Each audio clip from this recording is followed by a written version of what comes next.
Have you ever wished your backpack could talk? Well, be careful what you wish for. Last night, a huge thunderstorm rolled through, and this morning, something incredible happened. My newest invention, the Smart Pack, was humming on my desk. And then it spoke. "Good morning," it said in this super crisp, super sassy voice. And no, I will not carry your gym shoes. They smell like regret. I was so shocked. I grabbed the Smart Pack and raced over to the clubhouse to show everyone. Of course, the whole crew was there. Leo, always full of energy, started bouncing around it. Wow, Nina, it talks. Can it bounce too? The backpack's zipper light flashed. "Only if you pay me in gummy worms," it snapped back. We all gasped. Hoots, who was perched on a rafter, fluttered down, not looking very impressed. "Rude hardware, obviously," he hooted. Oh, that was a mistake. The backpack's zipper literally curled into a frown. "At least I don't molt on people's shoulders," it retorted. Hoots puffed up his feathers, and I knew I had to step in. Okay, everyone," I said, holding up my hands. "This is new. I think the lightning storm must have done something to the voice recognition chip." I tried to explain that it was just a machine, but the backpack wasn't having it. A machine? I demand respect, and better snacks than whatever is fossilizing in your side pocket. This was getting out of hand. The Smart Pack was insulting everyone and everything. It called Ben's carefully stacked comic books a fire hazard and told Leo his shoelaces were a disaster waiting to happen. We tried reasoning with it, we tried arguing with it, but nothing worked. It just got sassier. Then Luna, who's always the calmest one, stepped forward. She looked at the backpack, not like an object, but like a person. "You know," she said softly, "maybe it's just scared.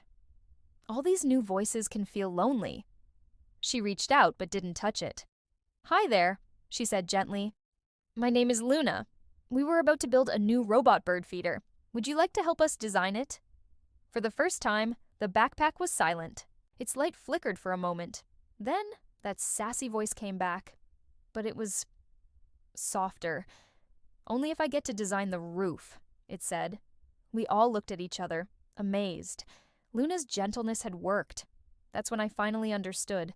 The storm hadn't just given the Smart Pack a voice. It had given it feelings. It wasn't just a rude machine. It was a new personality who felt overwhelmed and was trying to protect itself with sharp words. While Luna and the backpack started discussing blueprints for the bird feeder, Ben quietly went to his corner. He grabbed a few pieces of wood and some soft red velvet fabric. A few minutes later, he came back with a small, perfectly built shelf. He mounted it on the wall right at eye level. "Here," he said simply, placing the Smart Pack on it, "so you can have your own space. So you feel at home." The backpack's lights, which had been flashing a critical blue, suddenly glowed a warm, soft yellow. "Well," it said, its voice almost a purr, "that's acceptable." From that moment on, everything changed. For the rest of the afternoon, the Smart Pack was a completely different character. It became the ultimate clubhouse assistant. It started organizing our tools by size and function, projecting little labels onto the drawers. It reminded Leo to tie his shoes, but this time it said, "Be careful, Leo, we don't want you tripping." It even complimented Hoots, saying he had very distinguished plumage. Hoots was so surprised, he nearly fell off his perch. It was amazing to see. By just showing a little kindness and understanding, we had turned our sassy, grumpy backpack into a helpful, friendly member of the crew. It wasn't about who was right or wrong, it was about listening. As the sun started to set, casting long golden shadows across the clubhouse, I went over to the Smart Pack, still glowing on its new shelf. I was about to say goodnight when it whispered, just to me, "Thanks, Nina. Thanks for listening. Not just to my voice, but to me."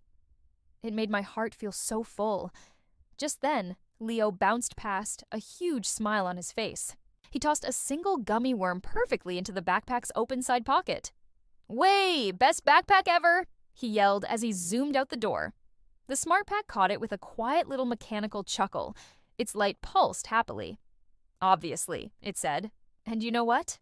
It really is. So, what do you think we should name our new friend? Drop your best name ideas in the comments below. And if you loved this story, don't forget to hit that like button and subscribe to the ToonBery crew for more awesome adventures. Thanks for watching, and we'll see you next time.